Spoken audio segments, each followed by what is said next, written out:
Hi friends, இந்த வீடியோவில் நம்ம டிஸ்கஸ் பண்ண போகிறது யூஜி டிஆர்பி கெமிஸ்ட்ரியில் இருக்கக்கூடிய unit 1 atomic structure and periodic classification லெசன்லேருந்து பீரியாடிக் ப்ராப்பர்ட்டிஸ் ஆஃப் எலமெண்ட்ஸ் அப்படிங்கிற ஒன் ஆஃப் த இம்பார்ட்டன்ட் டாப்பிக்கில் அட்டாமிக் அண்டு அயானிக் ரேடியஸ் தான் டிஸ்கஸ் பண்ண போகிறோம். பீரியாடிக் கிளாசிஃபிகேஷனில் மெயின் ரூல் அப்படின்னு பார்த்தோன்னா modern periodic law. Now, what is modern periodic law? Modern periodic law states that physical and chemical properties of the elements are periodic function of their atomic number. அதாவது ஒரு element உடைய physical and chemical properties எதை depend பண்ணிருக்கும்? their atomic number depend பண்ணிருக்கும். That is, if the elements are arranged in order of their increasing atomic number, the element with similar properties are repeating after certain regular intervals. இப்போ elements வந்து periodic tableல increasing order of atomic numberல நம்ம arrange பண்ணிக்கிட்டே போறோம். Arrange பண்ணிக்கிட்டே போகும்போது repetition of elements after certain regular intervals என்ன ஆகுது? takes place ஆகிட்டே இருக்கு. இப்போ நம்ம இங்க வந்து அரேஞ்ச் பண்றோம். அட்டாமிக் நம்பர் 3 இருக்கக்கூடிய lithium, atomic number 4 beryllium, 5 boron, 6 carbon, 7 nitrogen, 8 oxygen, 9 fluorine, 10 neon. Then என்ன வரணும்? அட்டாமிக் நம்பர் 11 இருக்கக்கூடிய சோடியம் வரணும். பட் அந்த சோடியம் வந்து என்ன ஆயிடுச்சு? இங்கே ரிப்பீட் ஆயிடுச்சு. அதே மாதிரி நெக்ஸ்ட் வந்து பார்த்தீங்கன்னா மெக்னீசியம் இங்கே ரிப்பீட் ஆயிடுச்சு, அலுமினியம் இங்கே ரிப்பீட்டட் ஆயிடும். இப்போ இந்த மாதிரி அரேஞ்ச் பண்ணிகிட்டே போகும்போது இது அட்டாமிக் நம்பர் 18 ஆர்கான் இருக்கு, 19 பொட்டாசியம் வரணும், பொட்டாசியம் இங்கே ரிப்பீட்டட் ஆயிடுச்சு. அப்போ if the elements R arranged in the increasing atomic number, the element with similar properties R repeated after certain regular interval. இப்போ இந்த மாதிரி ரிப்பீட் ஆகிட்டே வந்துக்கிட்டே இருக்கு நமக்கு. இப்போ இதைத்தான் நம்ம என்ன சொல்லுவோம் அப்படி கேட்டா பீரியாடிக் ப்ராப்பர்ட்டிஸ் அப்படின்னு சொல்லுவோம். Now, what is periodicity in properties? Repetition of properties of elements at regular interval in the periodic table is called as periodicity in properties. அப்போ எலமெண்ட்ஸை வந்து நம்ம அரேஞ்ச் பண்ணிகிட்டே போகும்போது சிமிலர் ப்ராப்பர்ட்டிஸ் இருக்கக்கூடிய எலமெண்ட்ஸ் வந்து என்ன ஆயிடும்? ரிப்பீட்டட் ஆயிருக்கு அப்படின்னு நம்ம சொல்லியிருக்கோம். அதான் repetition of properties of elements at a regular interval in the periodic table is called as periodicity in property. இது ஏன் நடக்குது அப்படின்னு பார்த்தோம்னா, this is mostly due to the similar outermost electronic configuration of elements. For example, நான் ஒரு குரூப்ல இருக்கக்கூடிய elements எடுத்துக்கிறேன். இப்போ lithium, sodium, potassium, rubidium, caesium and francium, இந்த எலமெண்ட்ஸ் எல்லாம் ஒரு குரூப்ல இருக்குது. இப்போ ஒரு குரூப்ல இருக்கக்கூடிய இந்த எலமெண்ட்ஸ் எல்லாமே சிமிலர் கெமிக்கல் ப்ராப்பர்ட்டிஸ் இருக்கும். சிமிலர் கெமிக்கல் ப்ராப்பர்ட்டிஸ் இருக்கிறதுக்கு மெயின் ரீசன் அப்படின்னு பார்த்தோம் அப்படி கேட்டா எப்படி இருக்கும்? Similar outer most electronic configuration. For example நான் சோடியம் எடுத்துக்கிறேன். சோடியத்துக்கு வேணும் அட்டாமிக் நம்பர் 11. இந்த எலக்ட்ரான்ஸை வந்து வேரியஸ் எனர்ஜி லெவலில் ஃபில் பண்ணும்போது கே ஷெல்லில் வந்து 2 எலக்ட்ரான், எல்லில் 8 electrons and last 1 electron goes to M. that electron present in s orbital. Various orbital fill பண்றோம்னு வெச்சுக்கங்களேன். 1s2, 2s2, 2p6, 3s1. But last 1 electron that is present in s orbital, that is also called as a s block element. Next, potassium எடுத்துக்கிறோம். Potassium we know atomic number 19. இப்போ K ஷெல்லில் 2 electron, Lல 8 electron, Mல 8 electron, Nல 1 electrons இருக்கு. அப்போ last electron goes to next energy level. இப்போ இதுக்கும் பார்த்தீங்கன்னா ஒவ்வொரு எனர்ஜி லெவல் ஆட் ஆகிட்டே போகுது. இங்கே 3 எனர்ஜி லெவல்ஸ் இருக்கு, இங்கே 4 to 1 எனர்ஜி லெவல் ஆட் ஆகுது. இப்போ அதே மாதிரி லாஸ்ட் ஷெல்லில் எத்தனை எலக்ட்ரான் இருக்கு? 1 இருக்கு. இங்கே எத்தனை இருக்கு? 1 இருக்கு. அந்த ஒரு எலக்ட்ரான் எங்க போகுதுன்னு பார்த்தீங்கன்னா அதுக்கு எங்க போகுது? எஸ் ஆர்பிட்டாலுக்கே போகுது. அதனால தான் இது எல்லாமே இப்போ இதில் இருக்கக்கூடிய எல்லா எலமெண்ட்டுமே அவுட்டர் மோஸ்ட் ஷெல்லில் ஒரு எலக்ட்ரான்ஸ் இருக்கும். அந்த ஒரு எலக்ட்ரான் எங்கே இருக்கும் அப்படி கேட்டால் எஸ் ஆர்பிட்டால் இருக்கும். இது எனர்ஜி லெவல் மட்டும்தான் மாறும். இங்கே தேர்ட் எனர்ஜி லெவல், இங்கே ஃபோர்த் எனர்ஜி லெவல், அடுத்து இங்கே ஃபிஃப்த் எனர்ஜி லெவல், இங்கே சிக்ஸ்த் எனர்ஜி லெவல், இங்கே செவன்த் எனர்ஜி லெவல் ஆடாயிட்டே வரும். அப்போ இந்த ரெண்டு எலமெண்ட்டை நம்ம கம்பேர் பண்ணும்போது அவுட்டர் மோஸ்ட் ஷெல்லில் ஒரு எலக்ட்ரான் இருக்கு. அந்த ஒரு எலக்ட்ரான் என்ன ஆர்பிட்டாலில் இருக்கு? எஸ் ஆர்பிட்டாலில் இருக்கு. அப்போ எலக்ட்ரானிக் கான்ஃபிகரேஷன் சிமிலராக இருக்கிறதுனால அது ரிப்பீட்டட் ஆகிடும். அதே மாதிரி தான் நீங்கள் இங்கே beryllium, magnesium, calcium, strontium, barium, radium இது எல்லாம் எடுத்துக்கிட்டாலும் இது எல்லாத்துக்கும் அவுட்டர் மோஸ்ட் ஷெல்லில் 2 எலக்ட்ரான்ஸ் இருக்கும். அந்த 2 எலக்ட்ரான்ஸ் எங்கே ப்ரெசென்ட் ஆகிருக்குன்னா எஸ் ஆர்பிட்டாலில் ப்ரெசென்ட் ஆகிருக்கும். இப்போ அதே மாதிரி இப்போ நைட்ரஜன், பாஸ்பரஸ், ஆர்ஜெனிக், ஸ்டிபின், பிஸ்மத் இப்போ இந்த எலமெண்ட்ஸ் எல்லாமே எடுத்துக்கிட்டோம் அப்படி கேட்டால் இந்த எலமெண்ட்டில் அவுட்டர் மோஸ்ட் ஷெல்லில் எத்தனை எலக்ட்ரான் இருக்கும் பார்த்தீங்கன்னா 5 எலக்ட்ரான்ஸ் இருக்கும். அந்த 5 எலக்ட்ரான்ஸ் எங்கே ப்ரெசென்டாக இருக்குன்னா 2 electron in S orbital, 3 electron in P ஆர்பிட்டால்ஸில் இருக்கும். அப்போ இங்கேயும் பி ஆர்பிட்டாலில் 3 எலக்ட்ரான்ஸ் இருக்கும், இங்கேயும் பி ஆர்பிட்டாலில் 3 எலக்ட்ரான், இங்கேயும் பி ஆர்பிட்டாலில் 3 electron. But energy level only differ. இங்கே 2p3, இங்கே 3p3, இங்கே 4p3, 5p3, 6p3, 7p3 only differ ஆகும். அப்போ repetition of properties of elements at a regular interval in the periodic table is called as a periodicity. This is mostly due to the similar outermost electronic configuration of the elements. Now, what are periodicity in properties? There are different type of periodicity in properties are there. They are first one atomic radius, second one ionization potential or ionization energy or ionization enthalpy ன்னு சொல்லலாம். third one electron affinity, electron gain enthalpy அப்படின்னு சொல்லலாம். fourth one is electronegativity. These are called as a periodicity in properties. இதுல நம்ம first நம்ம பார்க்க போறது atomic radius. Now what is atomic radius? So consider an atom in which the nucleus are present at center of the atom. அப்போ the distance from center of the nucleus to the outermost shell containing electrons. அப்போ இந்த நியூக்ளியஸுக்கும் outermost ஷெல்லுக்கு இடையில இருக்கக்கூடிய distance தான் என்ன சொல்லுவோம் அப்படி கேட்டீங்கன்னா அட்டாமிக் ரேடியஸ் அப்படின்னு. ஆர் என்ன சொல்லலாம் எப்படின்னு கேட்டீங்கன்னா the distances from center of the nucleus to the point up to which the density of the electron cloud is maximum. Whenever atom lose electron or gain electron, it becomes a ion. So where the electron cloud is maximum, up to that distance தான் என்ன சொல்லுவோம் atomic radius அப்படின்னு. What are the types of atomic radius? Based on nature of bonding, whether an element is a non-metal or metal, the atomic radius are classified into different types. They are covalent radius, van der Waals radius and metallic radius. The first நம்ம பார்க்க போறது covalent radius. What is covalent radius? Consider A2 molecule in which the atom A and A are covalently bonded. இப்போ இந்த ஆட்டம் A எடுத்துக்கிறோம், இது இன்னொரு ஆட்டம் A, ரெண்டு ஆட்டமும் covalently bonded ஆயிருக்கு. இதுல ஒரு ஆட்டத்தோடைய நியூக்ளியஸுக்கும் இன்னொரு ஆட்டத்தோடைய நியூக்ளியஸுக்கும் இடையில இருக்கக்கூடிய இந்த டிஸ்டன்ஸ் தான் covalent bond length or internuclear distance அப்படின்னு சொல்லுவோம். அப்ப இந்த internuclear distanceல பாதி தான் என்னன்னு சொல்லுவோம் covalent radius அப்படின்னு சொல்லுவோம். அதாவது இதுக்கு இடையில இருக்கக்கூடிய டிஸ்டன்ஸ் அல்லது இதுக்கு இடையில இருக்கக்கூடிய டிஸ்டன்ஸ் covalent radius அப்படின்னு சொல்லுவோம்.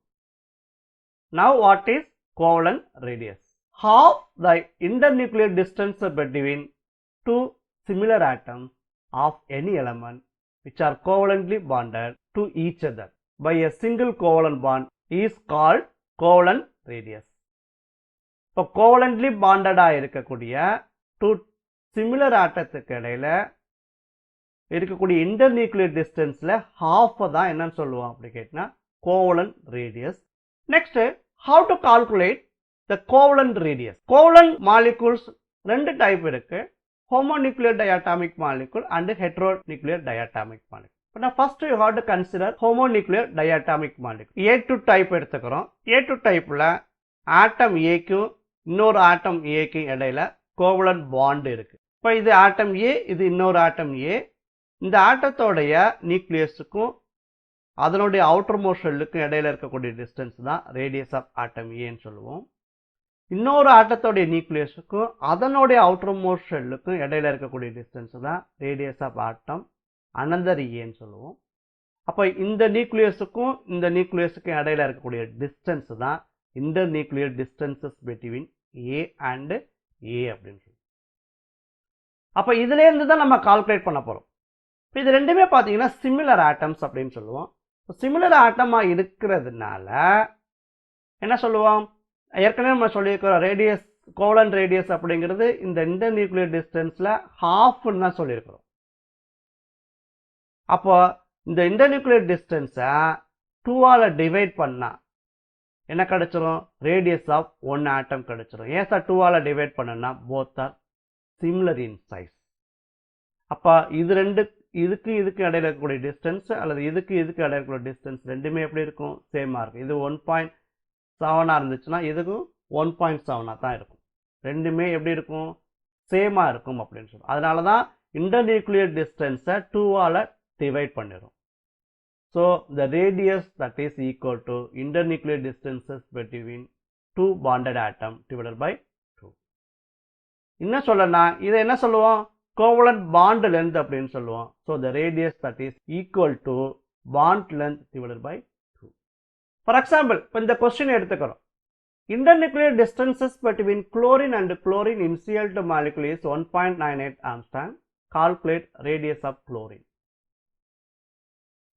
அதாவது இது A2 type molecule, same atom combined to form a molecule. இப்போ இது எடுத்துக்கிறோம், இது ஒரு குளோரின் ஆட்டம், இது ஒரு குளோரின் ஆட்டம். இந்த நியூக்ளியஸுக்கும் இந்த நியூக்ளியஸுக்கு இடையில இருக்கக்கூடிய டிஸ்டன்ஸ் என்ன சொல்லுவோம், இன்டர் நியூக்ளியர் டிஸ்டன்ஸ் சொல்லுவோம். அந்த இன்டர் நியூக்ளியர் டிஸ்டன்ஸ் தான் இங்கே கொடுத்துருக்குறாங்க. அப்போ distances between chlorine and chlorine that is equal to 1.98 Armstrong.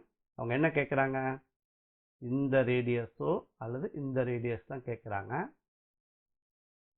அப்போ radius of chlorine is equal to what? we know இது A2 டைப். A2 டைப்பில் ரெண்டுக்கு இடையில இருக்கக்கூடிய டிஸ்டன்ஸை என்ன பண்ணுறோம், 2ஆல் டிவைட் பண்ணோம்னா நமக்கு என்ன கிடைச்சிடும், ஒரு ஆட்டத்தோடைய ரேடியஸ் நமக்கு கிடைக்கும். So the radius of chlorine that is equal to distances between Cl divided by 2. What is distances between Cl 1.98 Armstrong divided by 2, that is equal to 0.99 Armstrong. Now what is the radius of chlorine is equal to 0.99 Armstrong. Next, heteronuclear diatomic molecule AB type. Two different atom can combine to form a molecule. இதுலயே நம்ம பார்க்கும்போது இப்போ ரெண்டு ஆட்டம் இருக்கு. இப்போ இது ஒரு A ஆட்டம் எடுத்துக்கிறோம், இது ஒரு B ஆட்டம் எடுத்துக்கிறோம். ரெண்டு ஆட்டத்துக்கும் இடையில இருக்கக்கூடிய electronegativity difference remain approximately same. ஏற்கனவே நம்ம சொன்ன மாதிரி எலக்ட்ரோநெகட்டிவிட்டி அப்படிங்கிறது tendency of atom in a molecule to attract the shared pair of electron towards itself.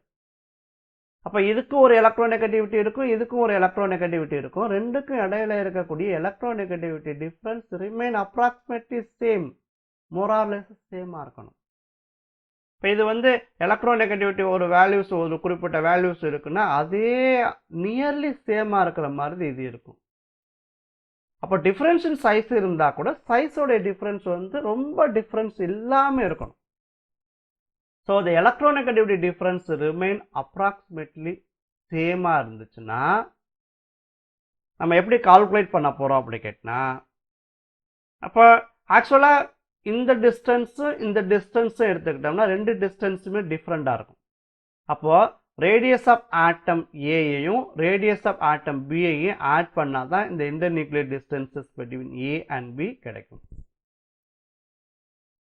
அப்போ எனக்கு வந்து internuclear distances between A and B நமக்கு தெரியும்.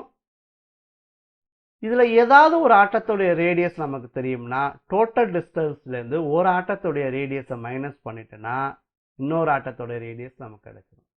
For example radius of atom A is equal to distances between A and B minus radius of B.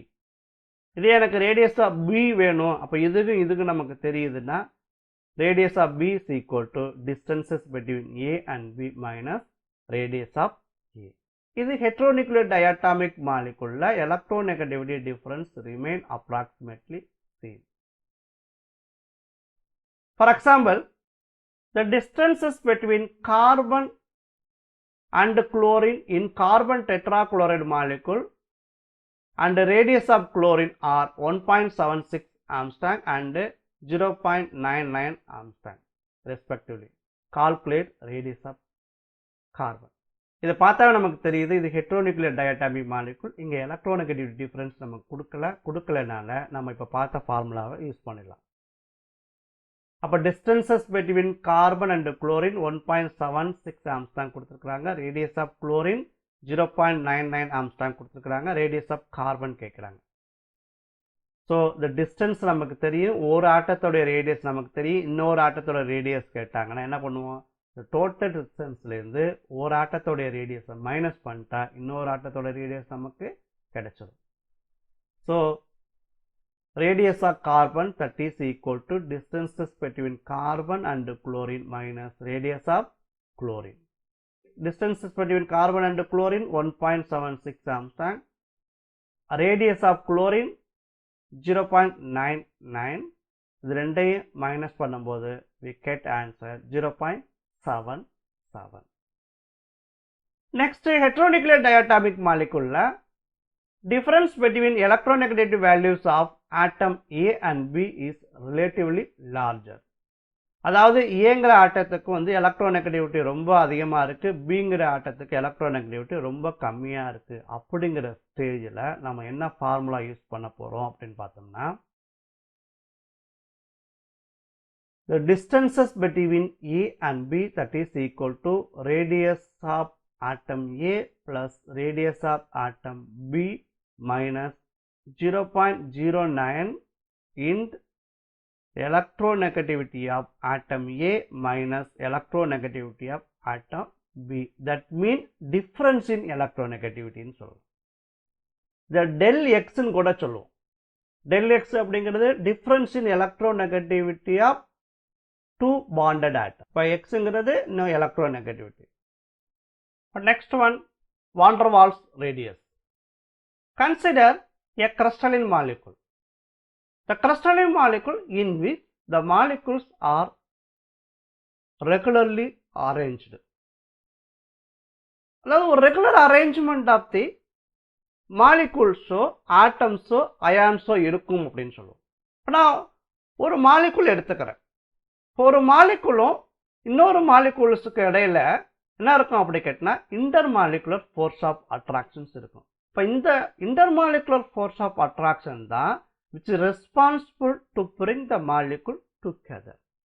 அதனால தான் இந்த crystalline solids வந்து பார்த்தீங்கன்னா க்ளோஸ்டு பேக்கிங்கில் இருக்கும்.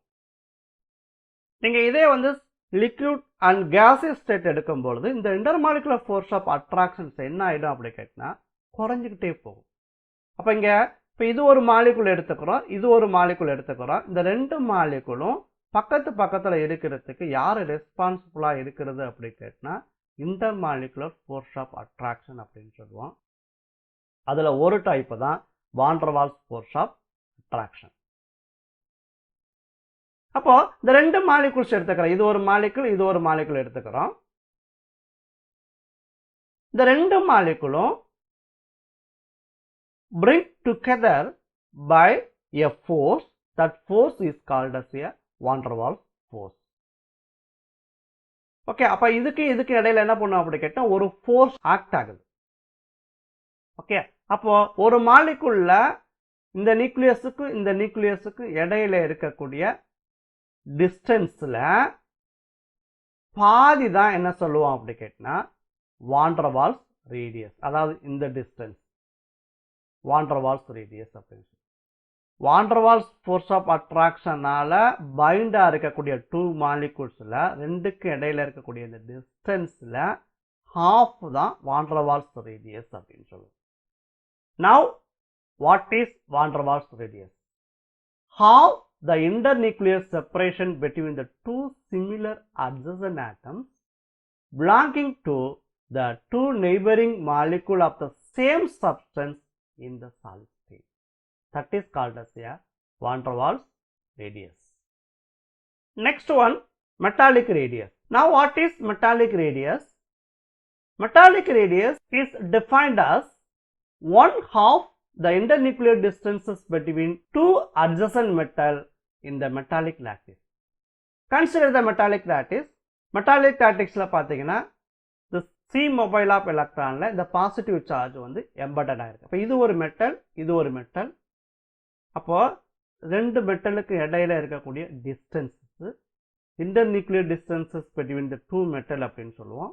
அந்த டிஸ்டன்ஸ்ல பாதி தான் என்ன சொல்லுவோம் ரேடியஸ் ஆஃப் மெட்டல். இந்த டிஸ்டன்ஸ் தான் மெட்டாலிக் ரேடியஸ். அப்படி மெட்டாலிக் ரேடியஸ் அப்படிங்கிறது 1/2 internuclear distances between two adjacent metal and in the metallic lattice. That is called as a metallic radius. அப்போ metallic radius is equal to distances between metal and metal divided by 2. ஏன்னா same metals தான் இங்க combine ஆயிருக்கும். அப்போ covalent radius மாதிரி இந்த internuclear டிஸ்டன்ஸை என்ன பண்ணிடலாம் 2ஆல் டிவைட் பண்ணாவே நமக்கு மெட்டாலிக் ரேடியஸ் கிடைச்சிடும்.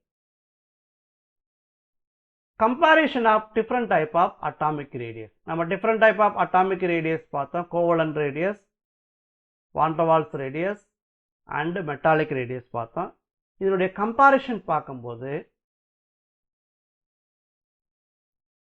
van der Waals radius is greater than metallic radius. Metallic radius is greater than covalent radius. இப்போ எது ரொம்ப அதிகமாக இருக்கும் ரேடியஸில் பார்க்கும்போது van der Waals radius வந்து கிரேட்டராக இருக்கும். நெக்ஸ்ட் மெட்டாலிக் ரேடியஸ் கம்மியாக இருக்கும். அதோட கம்மியாக இருக்கிறது கோவலன்ட் ரேடியஸ். இது வரைக்கும் அட்டாமிக் ரேடியஸ்னா என்ன, what are the types of atomic radius அப்படிங்கிறத டிஸ்கஸ் பண்ணியிருந்தோம். இப்போ நம்ம பார்க்க போறது அட்டாமிக் அண்ட் அயானிக் ரேடியஸோடைய பீரியாடிக் ட்ரெண்ட்ஸ் என்ன அப்படிங்கிறத டிஸ்கஸ் பண்ண போகிறோம்.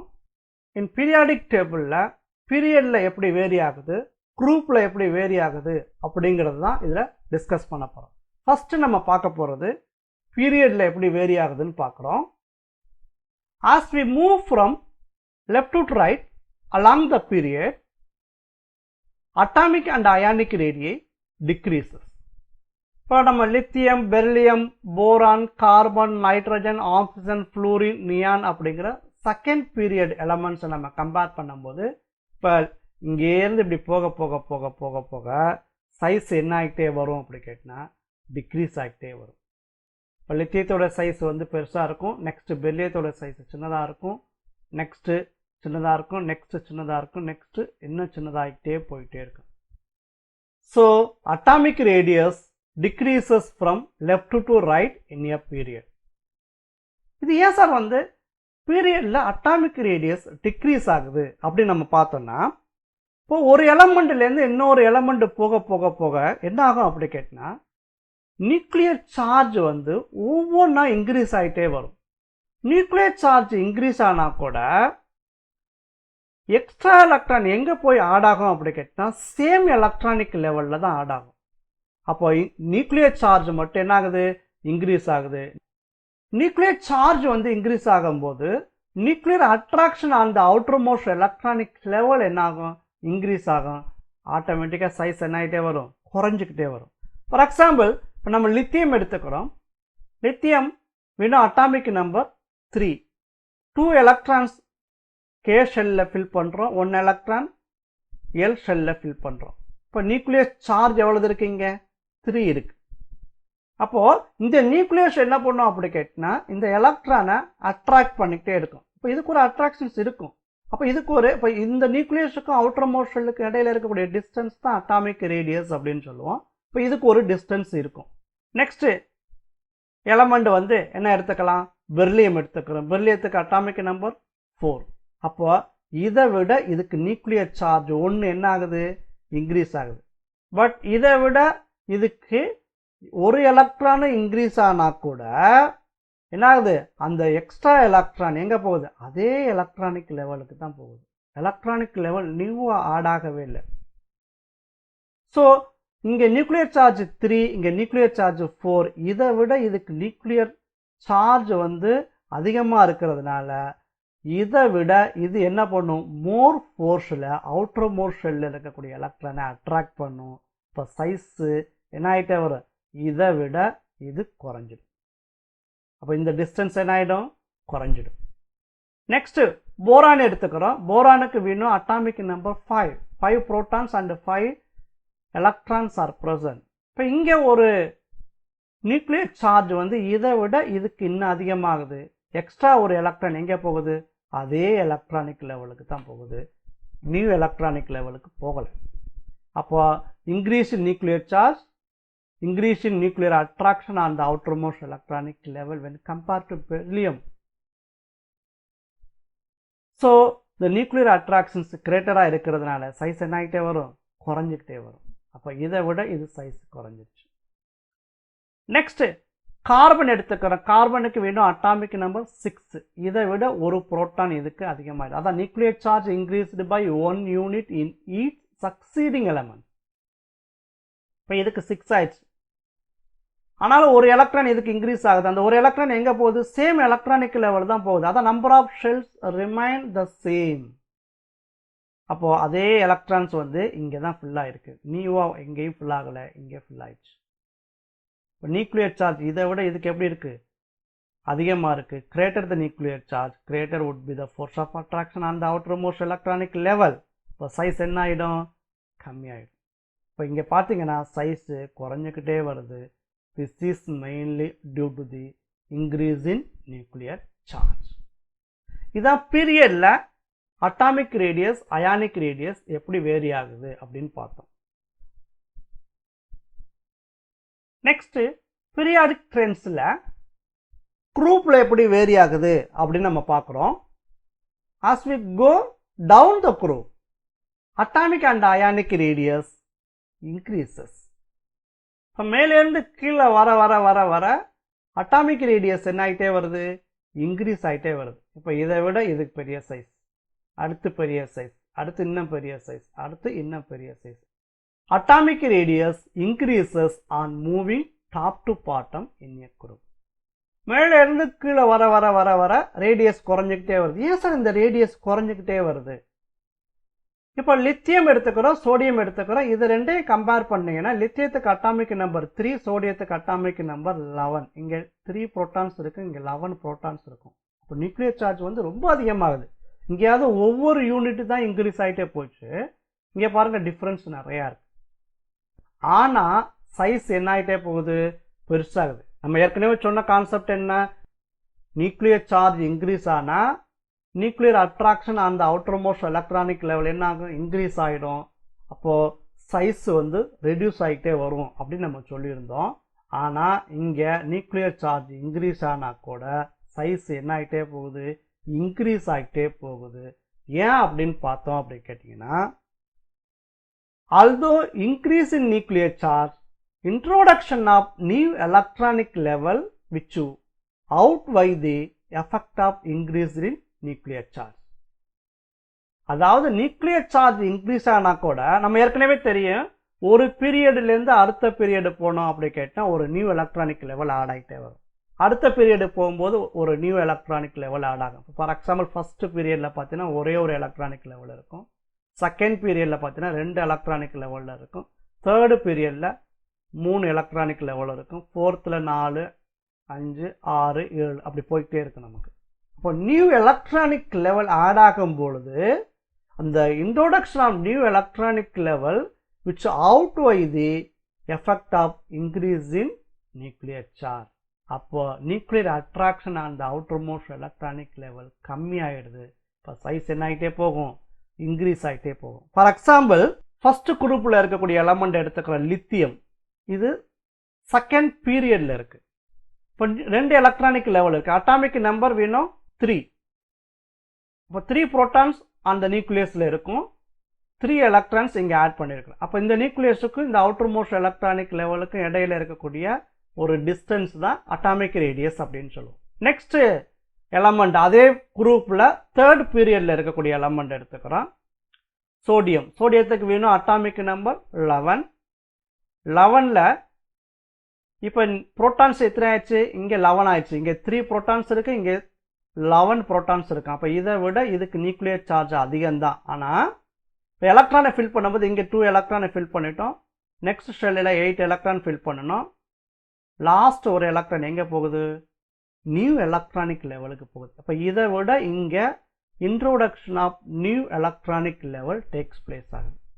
அப்போ இதனால என்ன பண்ணுது, நியூக்ளியஸுக்கும் அவுட்டர் மோஸ்ட் ஷெல்லுக்கும் இடையில இருக்கக்கூடிய டிஸ்டன்ஸ் இன்க்ரீஸ் ஆகிறதுனால இந்த nuclear attraction on the outer most electronic level இதை கம்பேர் பண்ணும்போது இதுக்கு என்ன ஆயிடுச்சு, கம்மி ஆயிடுச்சு. அப்போ சைஸு பெருசாகிட்டே வரும்.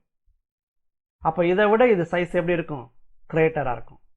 நெக்ஸ்ட் எலமெண்ட் அதே குரூப்பில் இருக்கக்கூடிய நெக்ஸ்ட் எலமெண்ட் பொட்டாசியம் எடுத்துக்கிறோம். இது 4th பீரியடில் இருக்கக்கூடிய எலமெண்ட், அட்டாமிக் நம்பர் 19. இதை விட இதுக்கு நியூக்ளியர் சார்ஜ் அதிகம். பட் ஒரு எலக்ட்ரான் எங்கே போகுது, நியூ எலக்ட்ரானிக் லெவல். இப்போ இதில் எலக்ட்ரானிக் லெவல் பார்த்தீங்கன்னா 1 2 3 4, 4th one electronic level increase ஆகுது. So the nuclear attraction on the outermost electronic level decreases. இதை விட இதுக்கு ரொம்ப கம்மியாக இருக்குது அட்ராக்ஷன். அப்போ சைஸ் என்ன ஆகிட்டே இருக்கும், இதை விட இது பெருசாக இருக்கும், இதை விட இதுக்கு எப்படி இருக்கும், பெருசாக இருக்கும். So the atomic radius increases on moving top to bottom in a group. Next, comparison of atomic and ionic radius. Whenever atom lose or gain electron, it becomes ions. அணையான மாறலாம், கேட்டையான மாறலாம். அப்போ அனியானிக் ரேடியஸும் கேட்டையானிக் ரேடியஸும் அட்டாமிக் ரேடியஸை விட எப்படி இருக்கு, லார்ஜராக இருக்கா ஸ்மாலராக இருக்கா, அதுதான் இப்போ கம்பேர் பண்ண போகிறோம். Anionic radius is greater than atomic radius, but cationic radius is smaller than atomic radius. இப்போ இதில் எது வந்து லார்ஜர் சைஸாக இருக்கும் அப்படின்னு பார்த்தீங்கன்னா anionic radius is greater than atomic radius, atomic radius is greater than cationic radius.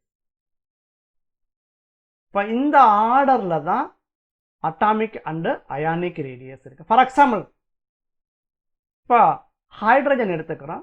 ஹைட்ரஜனில் பார்த்தீங்கன்னா ஒரு புரோட்டான் ஒரு எலக்ட்ரான்ஸ் இருக்கும். இங்கே 1 புரோட்டான் அட்ராக்ட் தி 1 எலக்ட்ரான். அப்போ இதுக்கு ஒரு பர்டிகுலர் ரேடியஸ் இருக்கும். இப்போ இந்த ஆட்டம் ஒரு எலக்ட்ரானை லூஸ் பண்ணுதுன்னு வச்சுக்கோங்களேன், it becomes a positive ion. Positive ion வரும்போது இங்கே என்ன பண்ணுது, தெர் இஸ் நோ எலக்ட்ரான். இப்போ நியூக்ளியர் அட்ராக்ஷன்ஸாக தான் இருக்குங்க. அப்போ இதை விட இதுக்கு சைஸ் என்ன ஆகிடும், கம்மி ஆகிடும். அப்போ cation is smaller than atomic radius.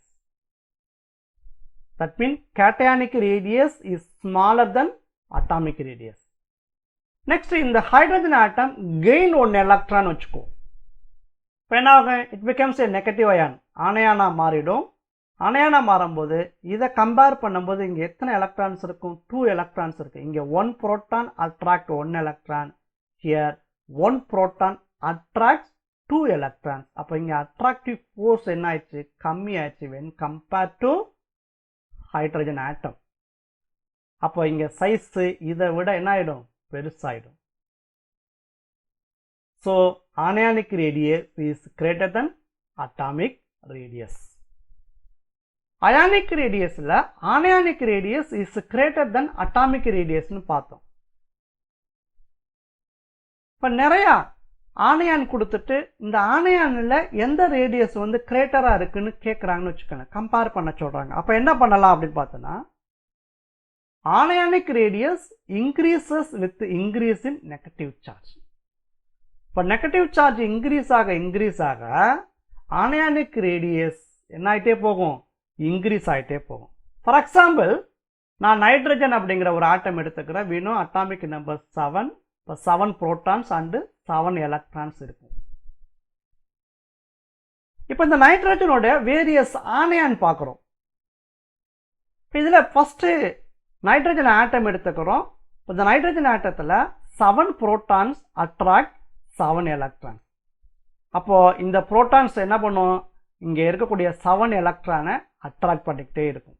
இப்போ இதுக்கு ஒரு அட்ராக்ஷன்ஸ் இருக்கும். அட்ராக்ஷன்ஸ் இருக்கும் பொழுது இப்போ இதுக்கு ஒரு ரேடியஸ் இருக்கும்.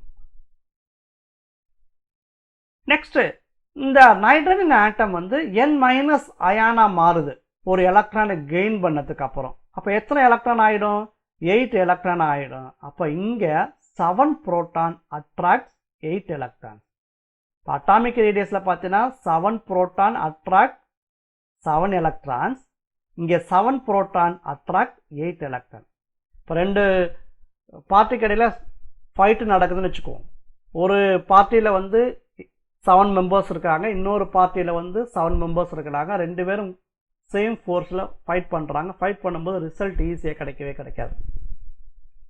அதே ஒரு பார்ட்டியில் 7 மெம்பர்ஸும் இன்னொரு பார்ட்டியில் 8 மெம்பர்ஸ் இருக்குன்னு வச்சுக்கோங்களேன். இந்த 7 மெம்பர்ஸும் மோதிக்குவாங்க. இந்த 8ஆவதா ஒரு ஆள் இருக்கான் பாருங்க, அவன் என்ன பண்ணுவான், மற்றவங்களாம் ரவுண்டு கட்டி அடிச்சுக்கு வந்துடுவான். இப்போ யார் வின் பண்ணுவான், 8 மெம்பர்ஸ் இருக்கிறவங்க வின் பண்ணுவாங்க.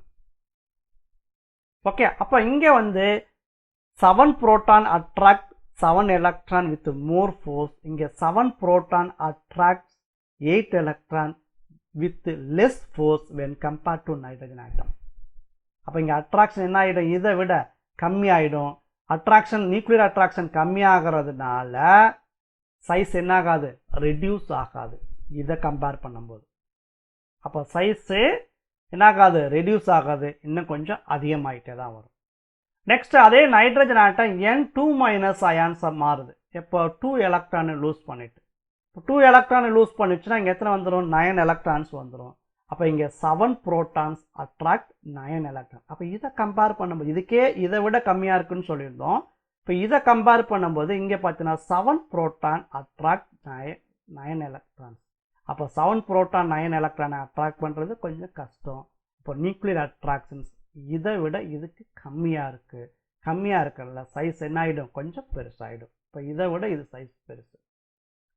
நெக்ஸ்ட், இது 3 எலக்ட்ரானை கெயின் பண்ணிட்டு N3- அயானா மாறுதுன்னு வச்சுக்குவோம். இப்போ இங்கே எத்தனை எலக்ட்ரான் ஆகிடுது, 10 எலக்ட்ரான்ஸ் வந்துடுது. அப்போ இங்கே 7 புரோட்டான் அட்ராக்ட் 10 எலக்ட்ரான்ஸ். இப்போ இதை விட இங்கே அட்ராக்டிவ் ஃபோர்ஸ் என்ன ஆகிடும், கம்மியாயிடும். இங்கே 7 protons attract 10 electron with less force when compared to N2- ion. அப்போ சைஸு இதை விட இது எப்படி இருக்கும், பெருசாக இருக்கும்.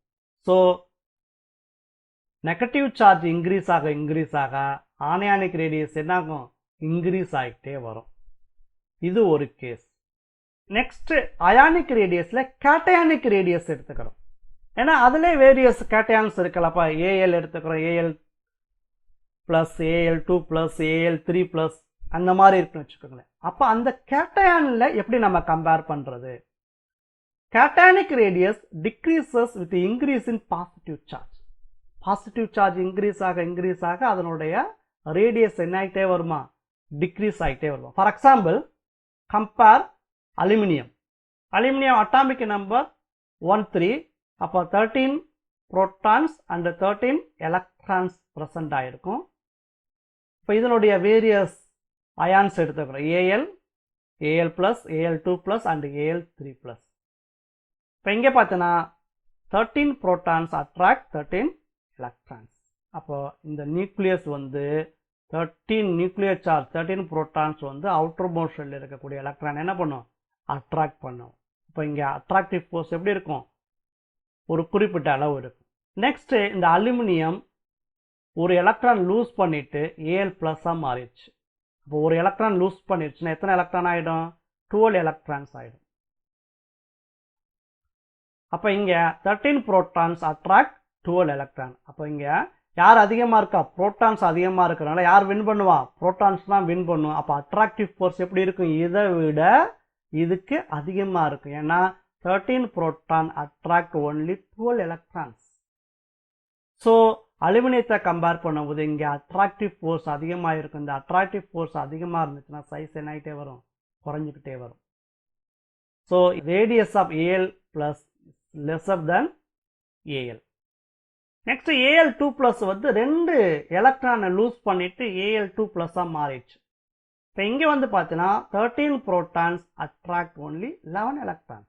இதை கம்பேர் பண்ணும்போது இதுக்கு 11 எலக்ட்ரான்ஸ் தான் இருக்குது. அப்போ இங்கே ப்ரோட்டான்ஸ் வந்து இதை கம்பேர் பண்ணும்போது அதிகமாக இருக்குது. அப்போது என்ன எப்படி இருக்கும், நமக்கு அட்ராக்டிவ் ஃபோர்ஸ் இதை விட இதுக்கு அதிகமாக இருக்கும். அப்போ சைஸ் என்ன ஆகிடும், இன்னும் குறைஞ்சிக்கிட்டே வரும். அப்போ இதனுடைய சைஸு இதை விட சின்னது. நெக்ஸ்ட் ஏஎல்3 ப்ளஸ் எடுத்துக்கிட்டோன்னா 3 எலக்ட்ரானை லூஸ் பண்ணிவிடும். அப்போ 10 எலக்ட்ரான்ஸ் தான் இங்கே இருக்கும். இப்போ 13 protons attract only 10 electrons. So இங்கே அட்ராக்டிவ் ஃபோர்ஸ் இன்னும் அதிகமாகும். அப்போ சைஸ் இன்னும் என்ன ஆகிட்டே வரும், குறைஞ்சிக்கிட்டே வரும். அப்போ ஏஎல்3 ப்ளஸ் வந்து இதை விட இன்னும் size. So positive charge increase ஆக கேட்டானிக் ரேடியஸ் என்ன ஆகும், டிக்ரீசஸ் ஆகும். Next, in case of isoelectronic species, that means the species having same number of electrons. அதாவது எலக்ட்ரானிக் கான்ஃபிகரேஷன்ஸ் வந்து சேமாக இருக்குன்னு வச்சுக்கோங்களேன். இப்போ அந்த மாதிரி அயான்ஸுக்கெல்லாம் ரேடியஸ் வந்து எப்படி இருக்குது அப்படின்னு நம்ம பார்க்குறோம். ஃபார் எக்ஸாம்பிள், இப்போ இந்த மாதிரி அயான்ஸ் கொடுத்துருக்குறாங்க. ஏஎல்3 plus ions, MG two plus ion, NA plus ion, F minus ion, O two minus ion. இப்போ இந்த அயான்ஸுக்கு எல்லாத்துக்குமே நம்பர் ஆஃப் எலக்ட்ரான்ஸ் எப்படி இருக்கும், சேமாக இருக்கும். அதாவது எலக்ட்ரானிக் கான்ஃபிகரேஷன் சேம். அதான் ஐசோ எலக்ட்ரானிக் ஸ்பீசிஸ் அப்படின்னு சொல்லுவோம். இப்போ அலுமினியம் இதெல்லாம் பார்க்குறோம். அலுமினியத்துக்கு எலக்ட்ரானிக் கான்ஃபிகரேஷன் வேணும்.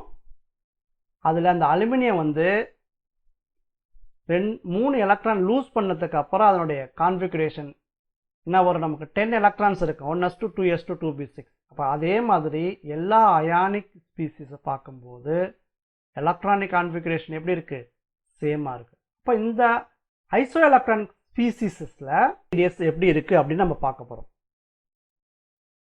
இப்போ அலுமினியம் எடுத்துக்கிறோம். அலுமினியம் பிகம்ஸ் ஏஎல்3 ப்ளஸ் அயான்.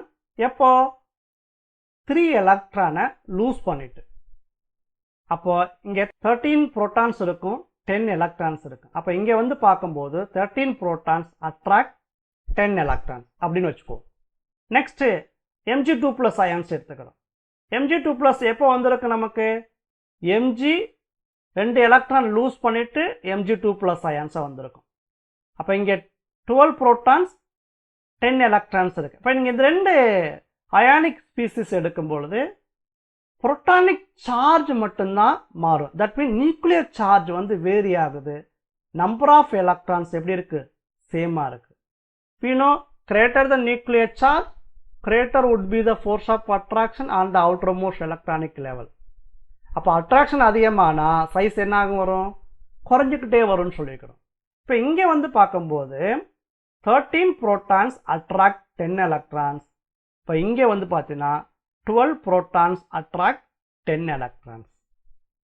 அப்போ எங்கே நியூக்ளியர் அட்ராக்ஷன் அதிகமாக இருக்குது, இங்கே நியூக்ளியர் அட்ராக்ஷன் அதிகமாக இருக்குது, இங்கே நியூக்ளியர் அட்ராக்ஷன் கம்மியாக இருக்குது.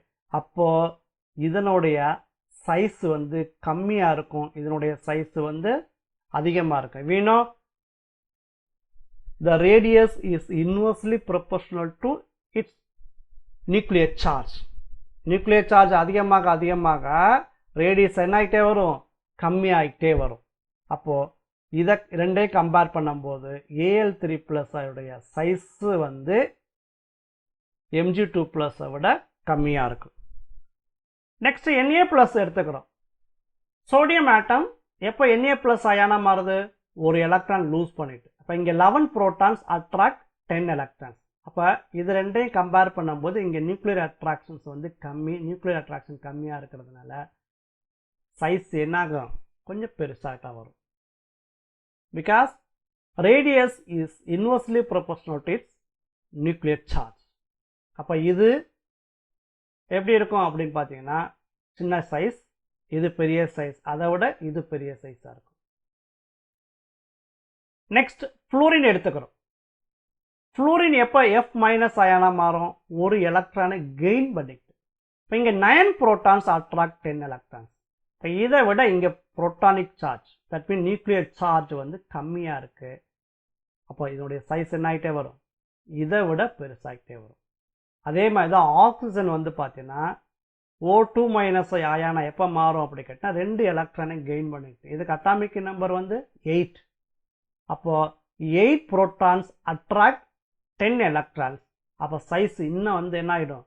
அதிகமாகிடும். ஸோ இதில் கன்க்ளூஷன் என்ன கொடுக்குறோம் அப்படின்னு பார்த்தீங்கன்னா, இப்போ நீங்கள் இங்கே எடுத்துக்கிற Al3+ எடுத்துக்கிறோம், Mg2+ எடுத்துக்கிறோம், Na+ எடுத்துக்கிறோம். ஏற்கனவே பார்த்தம்போது கேட்டயானிக் ரேடியஸில் சார்ஜ் இன்க்ரீஸ் ஆனால் சைஸ் என்ன ஆகிட்டே வரும்? கம்மியாகிட்டே வரும்னு நம்ம படிச்சிருந்தோம். So the cation with smaller positive charge has larger radius. அதே மாதிரி ஆனையான் எடுக்கும் பொழுது anion with greater negative charge has larger radius. So அப்போ இதனுடைய ஆர்டர் பார்த்தீங்கன்னா எப்படி வரும் அப்படி கேட்டினா Al3+. நீங்கள் ஃபஸ்ட்டு கேட்டயான் எடுத்துக்கிட்டீங்கன்னா கேட்டயானுக்கு என்ன சொல்லியிருக்கிறாங்க அப்படி கேட்டால் cation with smaller positive charge has larger radius. அப்போ இது ரெண்டில் எது ஸ்மாலர் பாசிட்டிவ் சார்ஜ்? Na+. அப்போ இது லார்ஜ். அடுத்து 2+, இதை விட சின்னது. அடுத்து 3+, இன்னும் சின்னது. அப்போ எது large? Na+, smaller positive charge. Next anion எடுத்துக்கிட்டோன்னா anion with greater negative charge has larger radius.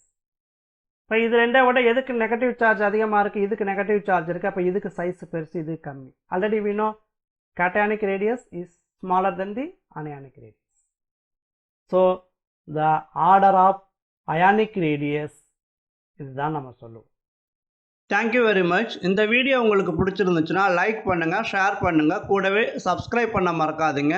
அப்போ தான் நான் அப்லோட் பண்ணக்கூடிய வீடியோ உங்களுக்கு இன்ஸ்டண்ட்டாக வந்து சேரும். Thank you very much.